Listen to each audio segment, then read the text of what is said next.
host, Al Cooley, Ghosts in the Valley podcast.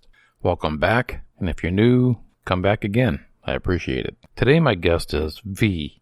V has her own podcast, Life Paranormal with V. V is a psychic medium. She's had a traumatic childhood with dealing with little people and overcoming many, many obstacles in her life. And you really have to check out her podcast. It's really good. I will get into my conversation with V right after V's trailer for her podcast and a couple brief messages. And we will be right back.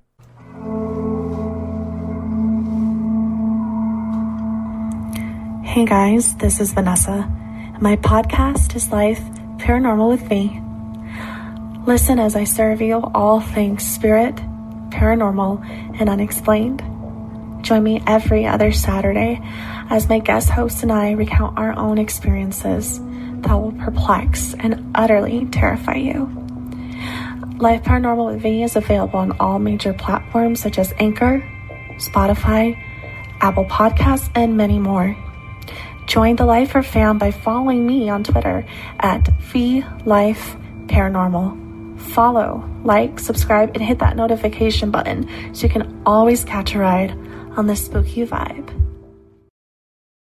Okay, today we have V. She is the host of Life Paranormal with V podcast, and it's on almost every place you get your podcast. We'll get to a few of your episodes, V, in a few minutes. But thank you for being on the show today. Thank you so much for having me. I'm very happy. Thanks. And I want to just start out by asking you, what got you interested into the paranormal? And we laugh first because, I'm just a very paranormal person, have all that happen to me every day. But no, it's basically just how I grew up, and it's all I've really known. Didn't think that I was, less than ordinary until I really started going to school and in elementary school, being around my peers and realizing that they weren't reacting to things that, that I was probably seeing or sensing. At home, it was, your parents go, "Oh, that's great, sweetheart. Oh, you saw that. Oh, you're talking to, that's good." It wasn't like I was, they were entertaining. I suppose, my parents were like, "Okay, that's nice."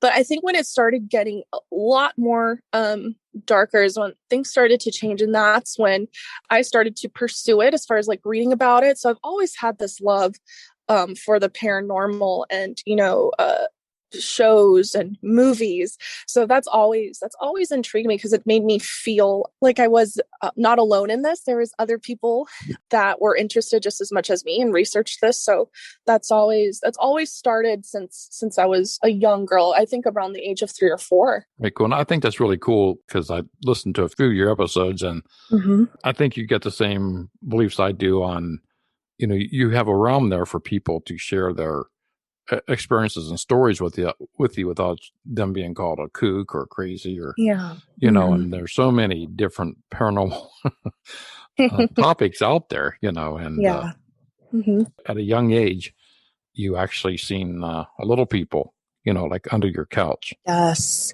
I just did an episode on that. It was my St. Patrick's Day special. Yes, it was what it's called in different cultures, different, names, but, I thought he looked like just a dwarf, by what, you've seen in movies or in literature, or heard in stories. He was a very small, old looking man, I was just doing regular house chores that day, and it was in the middle of the day. And, I think it was at the top from the pledge bottle, I was dusting. So it had come off, it rolled underneath the couch. So I went to, look under the couch to grab it. And when I looked under, there was, this little man. And I, mostly remember his face more than anything. It's just ingrained in my memory.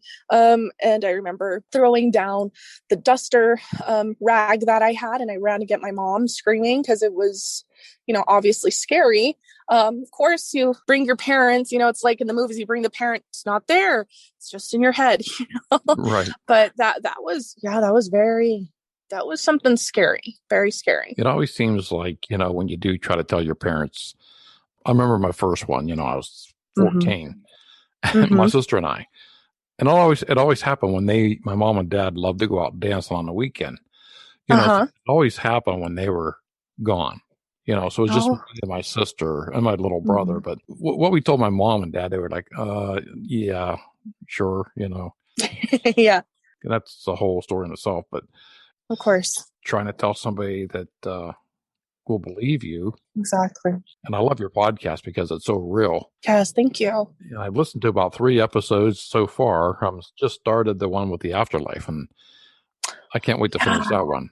That's a great one. Yes, I have my friend Patrick, Patrick on there, and it's great. These connections that I'm making on social media. I was very hesitant to go on Twitter, which is really odd because I found such a great, family, community of people who are so like-minded and just open, and they're so supportive.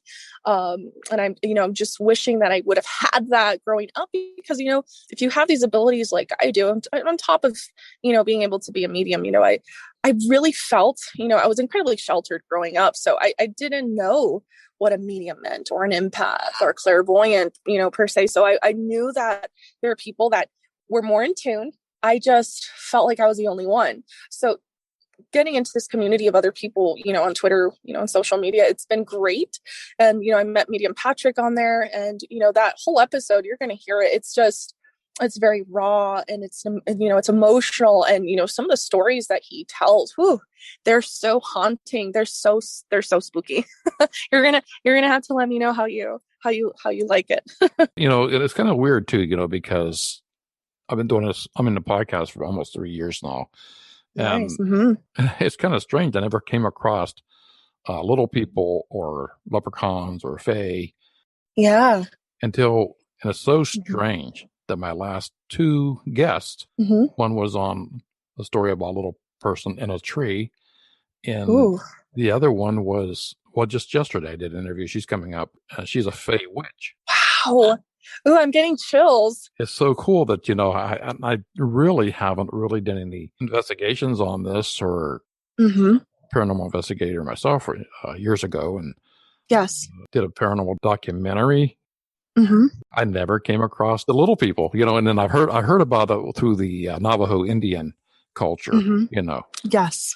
Yes. It's and she was also a medium and psychic, a gypsy, and I thought her interview was pretty cool, but it was like, we also had it's like there's something there just stopping us from, hooking up.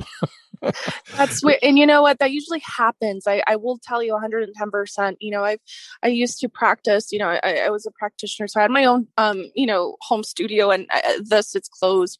I'm not going to say permanently, but, because of COVID, my life has changed. But, I would have clients that I'm do readings for, and I'm also a licensed massage therapist, so I do massage and my energy and healing work because I use my Native American roots also to what I feel, my healing and my gifts come from that side of my family, that bloodline.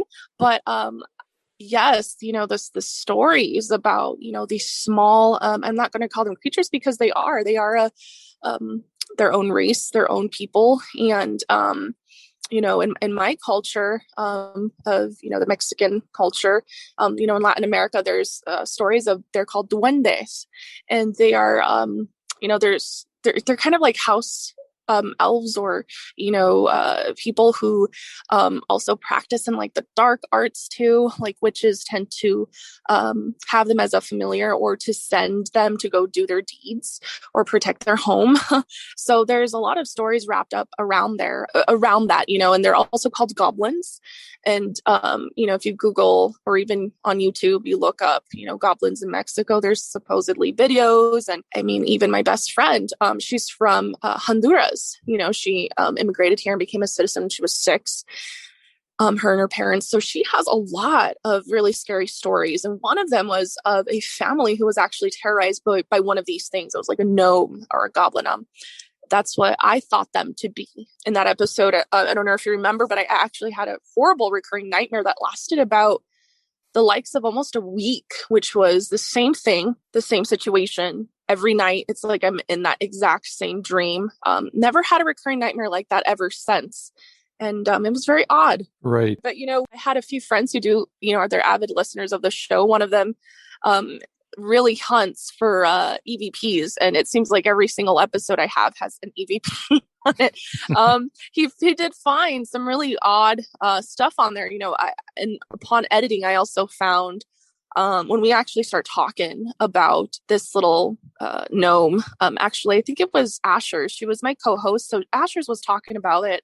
And you can actually hear, it sounds like a belch, like something belch, like like an old man drinking his beer and he belches. I was like, oh, how rude. Right. I didn't feel anything of it, but it seems, even today, there's just some sort of thing that stops you, or, I usually have technical difficulties going on to shows, and it doesn't surprise me. I think it spooks people out when they have me on their show. Right. Well, I've had that happen to me a few times on this show, and I think you've heard about that on my past episode when I yes, I did. One of the Berkshire cast on the show. I think it was Melanie. Mm-hmm. I had a lot of problems with her interview because of her energy. Yeah. So much energy in her since her abduction. And people just don't understand that. I mean, she has sent me videos of her standing next to a light. And the light just, when she gets near the light, it just flickers, That's just amazing. It's mind-boggling, really, Yeah. And usually most of my stuff also, like you're talking with EVPs and investigations, almost 9 times out of 10, the best part of my story was outside of the story. Yeah. You know what I'm saying? Exactly. So it was like, it was not on the EVP, not on any recorded devices or so any boxes. It was just after everything shut down, I'm pushed from behind. A cold breeze going through you, or 9 times out of 10. I mean, so I swear to God, it's like, why me? I can't show people what I'm experiencing. Exactly. I did like that. What was her name? Asher's, yes. Asher's. Yeah, there we go. No, that's fine. Yeah, it seems like every time we talk, we hear things. It was our last episode. I think it was, she came on part 2 of my Helltown show that I did. Yeah, part 2 of the episode I did on Helltown. And we also had, technical difficulties. And then when I was on her podcast on Wednesdays, We Talk Weird, we were having for a whole hour, we couldn't start the interview. It was interruption after technical difficulty after another, and we actually caught something on her end too. But I hear you as far as how you say experiencing some things and you don't even have anything on hand. This is the first time in my entire life where I've had evidence to prove that I have things happening around me, because up until now I know I've always had things happen. I never really had any need to be as have that investigative approach to my life, because I've lived it for so long.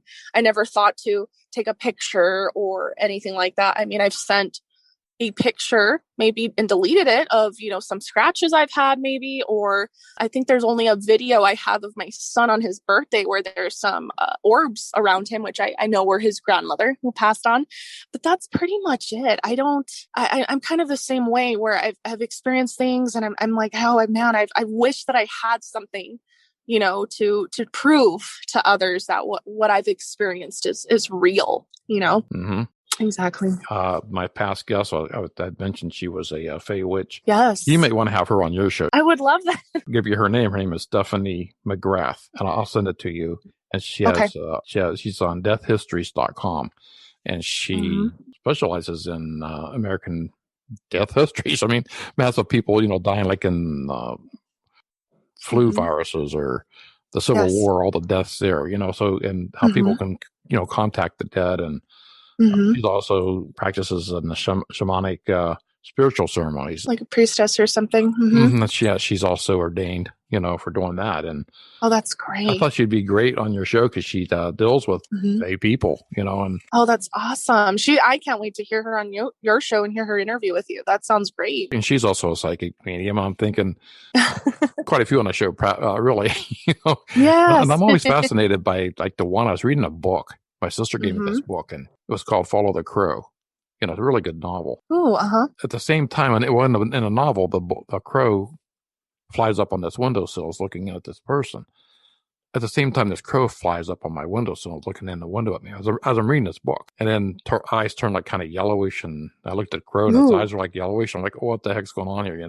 Oh my God. Then the crow screeches and flies off in a flock that flies around the house. I look out the window. There's like 100 crows flying around my house. And I'm like, what? And it was like the week before that, my granddaughters were here and they were telling me, what's up with all these huge crows in the field across your house? And I'm like, well, they're here for some reason. I don't know why, And so I had this psychic on my show. And then after we did the interview and I talked to her a little bit after we were done, she said, how's your crow situation? Whoa. I never mentioned anything about it. Never told her. No, she said, that's okay. They'll go away. They're just flocking right now. They'll be gone. How did you know about my crow situation? It's because somehow you're reading something and the crows are attracted. I'm like, okay, Yes. I really love doing this podcast because I love it. No, that gave me chills in a good way though. That that makes me that gave me chills. I got a little bit dizzy right now, actually. That's very odd. And it's all that energy. I can definitely feel it coming through. Right. There's so much energy when I do these shows, like with yourself and others. Because I'm in the car right now and I was feeling something come through, that's why I was getting dizzy. So I wasn't sure, maybe it was coming. I felt it was coming through from your end, but it's in a good way. I don't feel anything bad.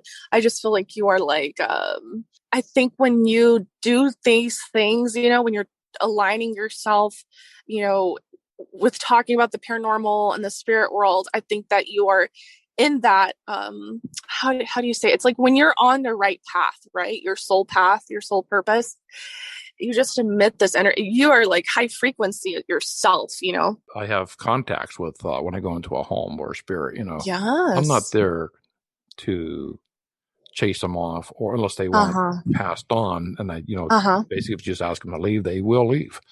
I've only encountered one demonic incident and I didn't handle that because I don't do that. Yeah, exactly. And I don't like to do that.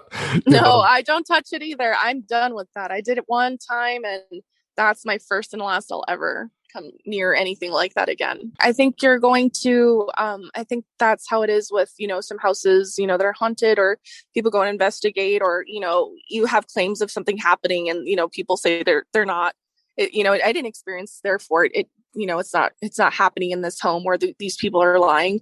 Same thing with Ouija boards. There's a lot of people who are like, it didn't work for me. It's all these people who do it are faking it or whatever. But I think it's the person. It's like, you have to everything happens for a reason. I don't believe in coincidence. It's already predestined, to happen. So getting back to the Fae people, is there a difference between fairies, leprechauns, little people? Yeah, you just getting into this, and podcasting and doing research. And I still have to research some more. And I think that's what me and Ashers were talking about is we want to research into more. We have actually a friend who's of Irish descent. He has all of these stories. And, in fact, let me look it up right now. I know he'll be very appreciative that I did talk about him on the show because he's also, my friend, but also a very big fan of my show. So I really appreciate him. But I'm trying to find the message right here where he was talking about this because when he heard the episode, he's like, what? It sounds like you have a case of something, that I grew up with. It's a Guragash, and I do not know if I'm pronouncing that correctly. It's the Scots Gaelic name for a brownie. That's what they call them. He also was like, you have to look into something called a Doulahan. Again, I don't know I'm pronouncing this. I think I'm butchering this. But, when he was telling me essentially the Guragash or the brownie is, traditionally speaking, kind of messes with you, they only turn malicious if you take something from them.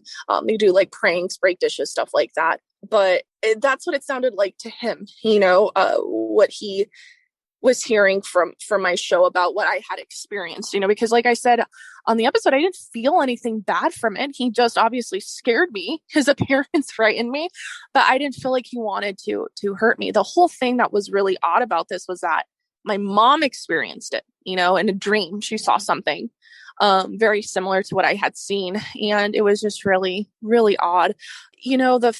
I think there's just more of, I think the people who research the Fae know the Fae more than me would know what, will know a lot more than what I'm talking about. And hey, I'm always open to people telling me, what they think. If you do know about the Fae, like contact me on, on Twitter and whatnot. So and I think that's pretty cool too, because, you have experience in the Fae. I mean, you've witnessed yourself as a child, yeah. So Mm-hmm. what better way of Yeah, talking to somebody else about it, because you have experience in it, and exactly. they might have better knowledge on their end, Mm-hmm. maybe why you seen that, why it was there. Exactly. And I did like the one episode too with you. I think your cousin was on there. Yes, that was a great episode. I had fun Renee. with that one. Renee, yeah. Yeah, I loved his story. He was great. Yeah, I think, was it about his home? Because we talked about his home. We It was talked a haunted about, home and that Lorona. yeah, La Llorona. Yeah, yeah. Yes. She's a scary one, isn't she? Right. Mm-hmm. My goodness. I love your podcast because I just was turned on to it, just recently. Yeah. I have a few in my library that I do listen to when I'm traveling or whatever. Yeah. And I really like the ones that are true, and you can tell it's heartfelt and you're into what you're doing. Thank you. Yes, thank you. Like you come across that way, and I really, really love what you're doing. Thank you. That makes me feel good, because that is exactly what I want people to feel and to, really take from the show, is that authenticity. Because, I've seen things go so poorly in the industry when it comes to the paranormal, and, people doing it for the wrong reasons, and, attracted to it for the wrong reasons, or, it's, and I have so much respect for the spirit world, and even, all these creatures and beings that are mystical and, mysterious and unexplained. I take care of them the way I would take care of, a human. I regard it with respect. I honor it. And, my show's all about that. Even with my guests who come on, I want them to feel, brave enough, because it does take a lot of bravery. A lot of us get shunned. We don't, people turn their backs on us. I had a lot of that happen to me when I really started to be vocal about my abilities and my affinity for, the paranormal and all of that, because of, yes, my religious background, but because a lot of my family and friends just didn't believe it. And so you do kind of grow up kind of stigmatized by others around you. Having people on my show, come on, it does take an act of bravery to really tell, especially, on podcasts, when it's going to be heard by, hundreds of people. It's hard. But that's what I also like to focus on, is the emotional aspect.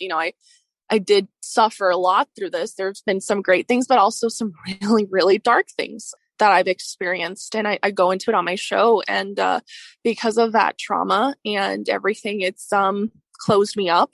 And it's taken me a long time to, really talk about it. And it made me strong. So that's what I want people on my show to realize, is that if you're going through something that's really terrifying you, or something that probably did terrify you, years ago, it's still scarred, you're still scarred from it. I want them to understand, there's hope. You have to bring up that inner power, because nothing, can empower you unless you give it the power to. So I really work from that place of faith and my spiritual practices. And that's just my hope to others, is that they also find their own inner power and stand in their own faith, that, stand against these forces. Because I think we're pretty much in the dark ages again, where it's, there's nothing but hatred all around us. Oh my God. So right. we have to really just bring out the light a lot, because, there are really bad things preying on us right now, and on the weaker and more easily influenced. And, there's all these horrible acts of hatred and violence and murder happening. And it's just very demonic, it's just very evil. There's just so much evil. And I think that I was just really called upon it one day. It was not even a dream. It wasn't even a premonition. It was like the loudest message from, my spirit guides that I could hear. It was just like, you have to do a podcast. I never in a million years would have thought I'd be doing this.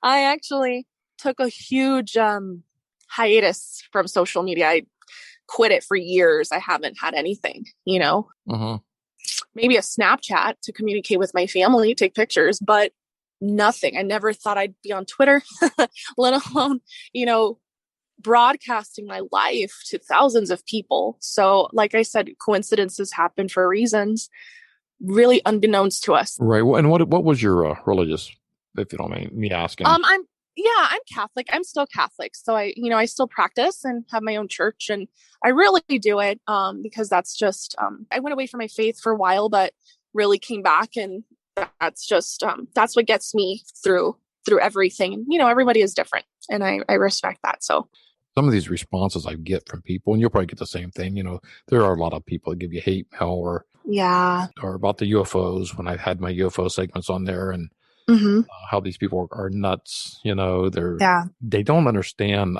I wish they could. I don't know how to put it. That I witnessed with the investigations, and also what happened in my own community years ago. Yeah, and these stories link together. It's not like it just happened in whatever, California or Washington D.C. all the time. And I'm going to get more into it in future episodes on people that are here. Oh yeah. Ooh, it gives me chills because I believe it. I think I'm more scared of aliens just because I've experienced it too. I've experienced a UFO with my husband and my father-in-law. I've gone on other shows talking about it, and there's other stuff that has happened in my family. I don't like to talk about it so much because it happened to a little cousin of mine, but I know for a fact, at least we do feel like he was abducted. There's just so much wrapped into that, and I think on the outside, it's just so easy to call someone crazy, or, I still deal with skeptics all the time. I have them in my family and, just friends and other people. It's fine. I understand where people are at, and I also know, even as, a medium and clairvoyant, being that myself, I know that it's just fear-based, and it's fine. I'm never going to pressure someone to believe in me or, my stories. But I know that I had to turn my gifts off for a long time because I just wanted to belong. I didn't want to be different. And, I turned very skeptical, oh no, this must have been, it's not that. What I saw was, what I mean? I would deny myself. I started denying my own gifts. I started denying what I already knew to be real, but I was trying so hard to fight it because it was fear-based. I didn't want to be different. I don't want to open myself up to all this. I just want to be a normal teenager and go out and date guys and, sneak out at night. Right. I wanted to be a teen. But I can understand. That's why I understand skeptics so well. I don't like to argue with them. I won't even get into it with them because there's no need. I just laugh. They want to believe. Yes. They're told not to believe. You're talking of what I'm feeling right now, because I was about to say those words and you just said it yourself. That's what I feel too, is ultimately, researchers who investigate, who are non-believers, right? I think there's a part of them that really is doing all of this because they want evidence to, they want to catch something to just prove to themselves that this is real. There's something in there that longs for it, I feel, to be real. And I don't think, some of them would say, no, I'm trying to disprove it. I'm trying to disprove that all of this is, in someone else's head or is not happening. But I think subconsciously, I think they really want to know. Right. And with you being a Catholic, are you from Mexico?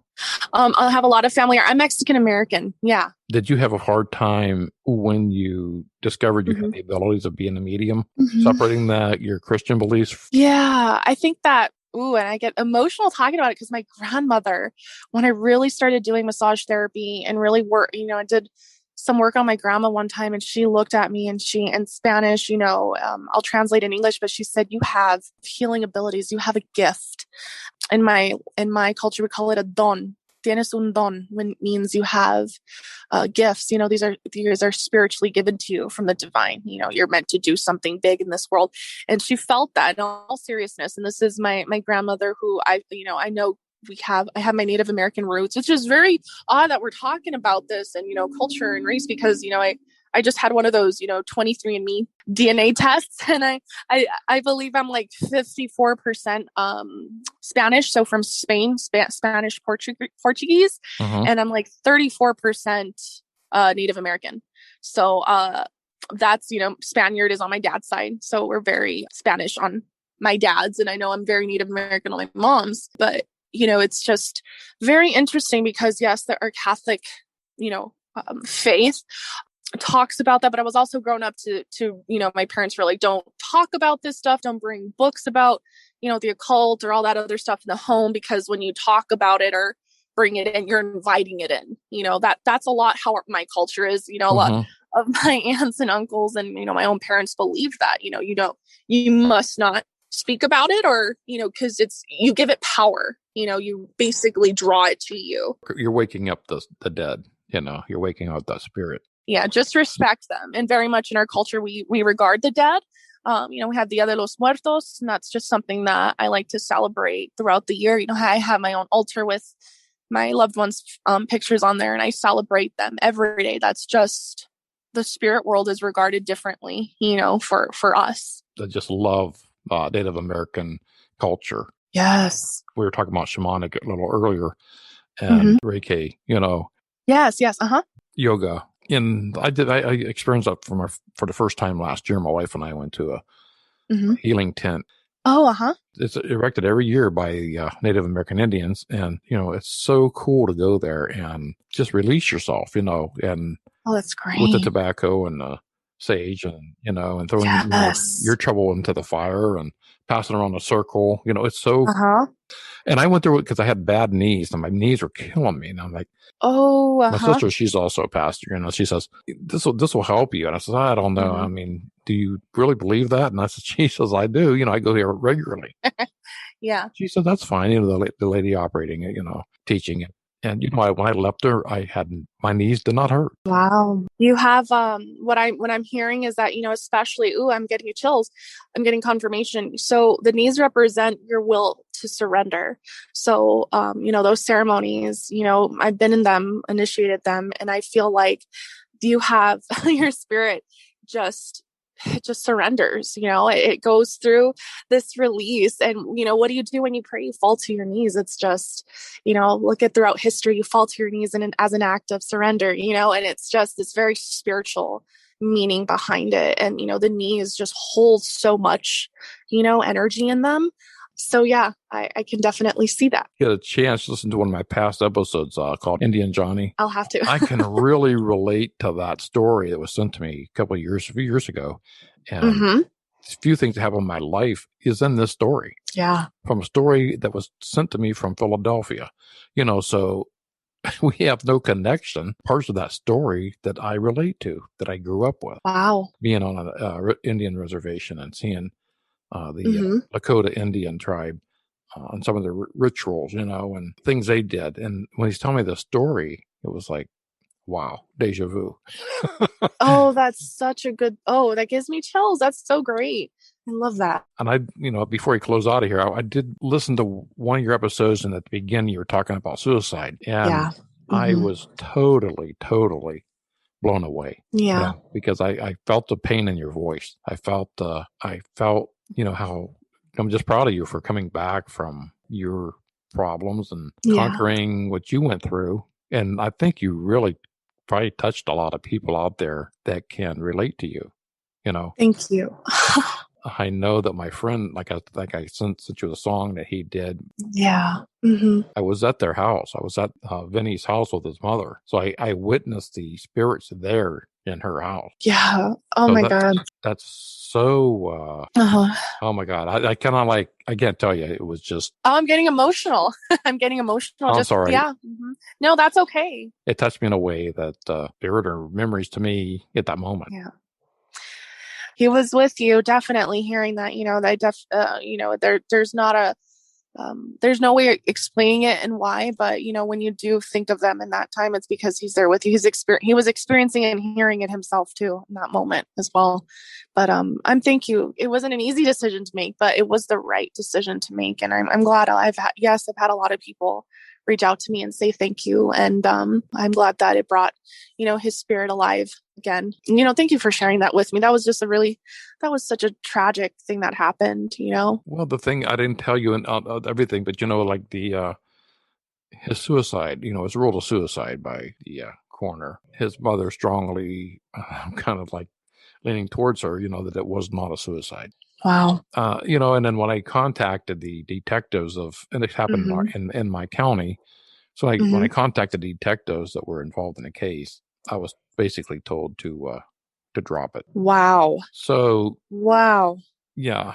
I mean, I was really touched by that opening. And I'm like, wow. Yeah. So I put you in my listen list, and also I got to catch up on the other ones. Well, how old were you when you felt you had the gift? When I had those gifts, I felt it mostly more prolific, I think, when I had a very serious, and I haven't talked about this on the show yet, but I did almost pass away. I had something really traumatic happen when I was 6 and I needed emergency surgery. Man, I don't know if I should say what it was, but no, I had a near-death experience, and I experienced something in that room. And ever since then, it was like things just escalated. I had out of body experiences. I actually feel like I was astral projecting in the middle of the day. That, or I don't know, I was probably being abducted. Who knows? But I literally felt, it wasn't just my spirit coming out, it was my whole body being lifted up in the air. And I'll get into that in one of my episodes. I'm still trying to work myself up because there's so much that has happened within the 34 years of my life. I'm trying to spread it out, with my show. But Right.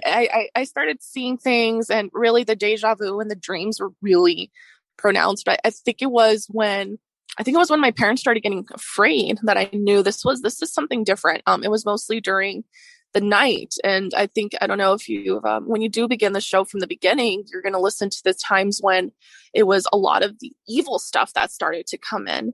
And that is when I realized, okay, this is something, this is something really peculiar, until then I knew that I was seeing things. I was just like, okay, well, there's just people who see things, some people who don't. But when I started noticing that things were coming to me, okay, I was like, this isn't a coincidence. There's something else going on, spiritually wrong. Is it the home? Is it like a generational thing in my family? Because it got really chillingly dark for some time until I was confirmed and I did my first Holy Communion. Mm-hmm.